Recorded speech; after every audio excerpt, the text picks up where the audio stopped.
In this video, I'm going to show you how to stop sharing from Instagram to Facebook. Be sure to watch the video to the very end so you don't make any mistakes, and of course do not forget to like this video and subscribe to my channel. So let's begin, and first off, open up Instagram app. Then go to your profile, hit at that icon and select Settings.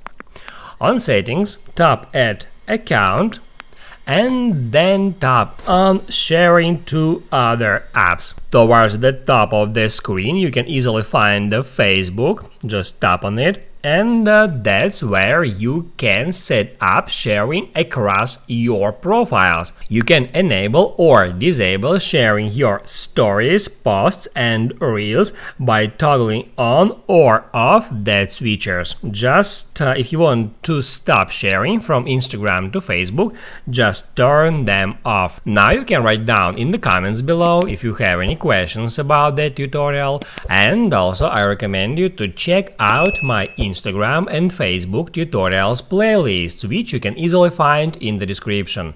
Hit the like button if you liked that video, and see you in the next one.